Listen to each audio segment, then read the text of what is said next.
আমাদের পার্থক্যের জায়গাটা বুঝাই, তাহলে পরের কথাটা বোঝা সহজ হবে। ইহুদিদেরকে আল্লাহ তাআলা দুনিয়াতে কি না দিয়েছেন।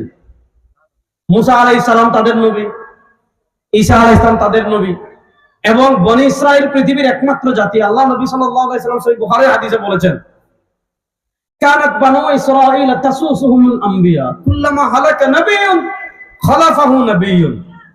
শুনেন, একটা আকীদা আমাকে শিখাই। সারা দুনিয়ার এই যে ফিলিস্তিনে মুসলমানদের শহীদ হচ্ছে, আমাদের কষ্ট লাগে না? আপনাদের লাগে না? না, আমাদের কষ্ট লাগে কি লাগে না? যদি বলেন আপনার কষ্ট লাগে না, তা তো মুনাফিক। এই যে মায়ানমারে মুসলমান মার খেয়েছে, আমাদের কষ্ট লাগে না?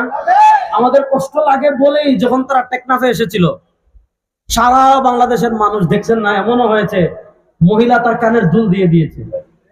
এমন ঘটনা আমাদের দেশে আছে না নাই? তাহলে প্রশ্ন হলো, উইঘুরে মুসলমান মার খেলে আমি কষ্ট পাই, জাপানে মুসলমান মার খেলে আমি কষ্ট পাই, কাশ্মীরে মুসলমান মার খেলে আমি কষ্ট পাই, বসনিয়া মুসলমান মার খেলে আমি কষ্ট পাই, উজবেকিস্তানে মুসলমান মার খেলে আমি কষ্ট পাই, ইয়ামানে মুসলমান মার খেলে আমি কষ্ট পাই। তাদের সাথে আমাদের সম্পর্কের জায়গাটা কি? তাদের সাথে আমাদের সম্পর্কের জায়গা হলো জাতীয়তা। তারাও মুসলিম, আমরাও মুসলিম।